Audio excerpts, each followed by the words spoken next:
노화를 한마디로 정의하면 정보의 상실입니다. 이때 상실되는 정보는 두 가지인데요. 하나는 DNA와 같은 유전체에 담긴 유전 정보이고, 다른 하나는 염색질에 담긴 후성 유전체 정보입니다. 후성 유전체는 유전 수단을 통해 전달되지 않는 유전 가능한 형질을 말합니다. 유전체가 컴퓨터라면 후성 유전체는 소프트웨어에 해당하죠. 둘 중 어느 하나라도 잘못되면 인체 조직과 기관도 기능을 잃게 되고 결국 망가지게 됩니다.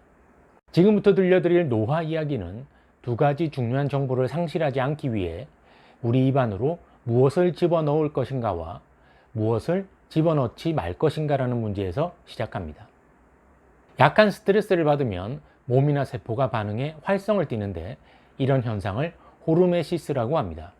호르메시스를 일으키는 물질은 장수 유전자들을 자극해 몸의 방어 체계를 강하게 만드는데요.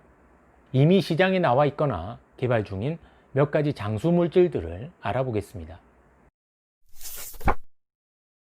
1960년대 거대 석상으로 유명한 이스터 섬을 방문한 생물학자들은 스트랩토미세스 히그로스코피쿠스라는 새로운 방성균을 발견했습니다. 이 방성균은 라파마이신이라는 항균 화합물을 분비하는데, 이 물질을 생체에 투입하자 놀라운 수명 연장 효과를 보였습니다. 초파리에게 먹이자 수명이 5% 늘어났고, 정상 수명이 다한 생쥐에게 투여하자 수명이 9 내지 14%나 늘어났습니다. 사람으로 치면 10년 정도를 더 산 셈이죠.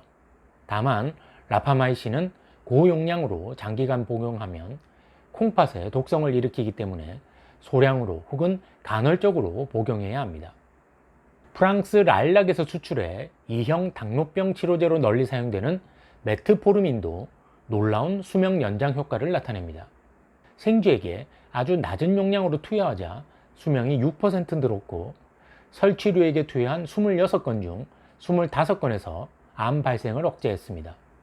그뿐만 아니라 사람을 대상으로 한 연구에서도 치매, 심혈관 질환, 암, 노쇠, 우울증 발생 확률을 4%에서 24% 수준까지 낮춘다는 결과가 나왔죠. 미토콘드리아 기능을 복원하는 효소인 AMPK와 장수 유전자인 서투인을 활성화시키기 때문입니다. 현재 메트포르민은 당뇨병 치료제로 허가되어 있어 항노화약으로는 처방받을 수 없지만 미국 등지에서 임상실험이 활발하게 진행 중입니다. 포도가 스트레스를 받을 때 만드는 천연분자인 레스베라트롤도 강력한 장수물질입니다. 적 포도주에 많이 들어있는데요. 스트레스를 받은 식물은 자신의 세포에게 조용히 생존하라는 화학물질을 분비합니다. 버드나무 껍질에서는 아스피린을, 프랑스 라일락에서는 메트포르민을, 마늘에서는 알리신을 만들죠. 레스베라트롤을 효모에 먹였더니 평균 34회 분열 후에 죽었는데, 사람으로 치면 50년이나 수명이 연장된 셈입니다. 생쥐를 대상으로 한 실험에서도 효과가 증명되고 있는데요.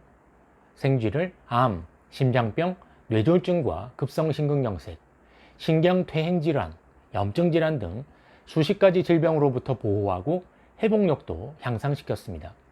레스베라트롤은 장내에서 잘 녹지 않고 효능이 강력한 물질도 아니기 때문에 약물로서는 한계가 있지만, 약물로 노화를 늦추는 일이 가능하다는 좋은 증거가 되고 있습니다.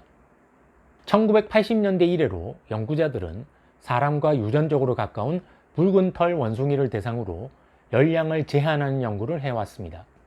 이 원숭이의 최대 수명은 40년인데 열량 제한 식단을 지키며 산 20마리 중에서 6마리가 최대 수명에 다다랐습니다. 사람 나이로 치면 120살까지 산 셈입니다.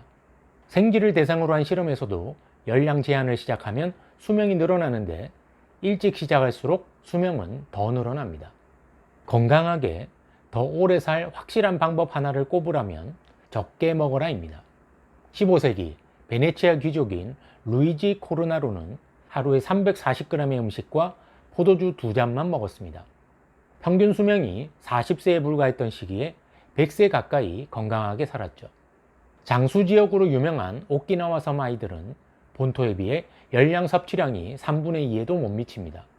성인들도 본토에 비해 열량 섭취량이 20% 정도 적습니다.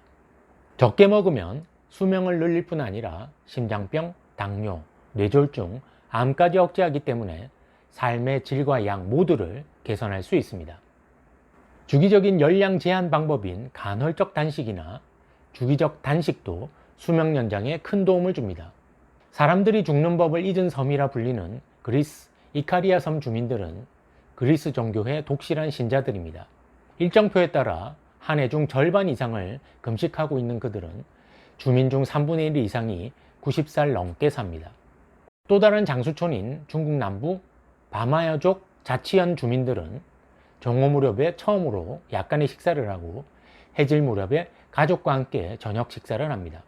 하루 중 16시간 이상을 먹지 않고 지내는 것이 장수 비결인 셈이죠.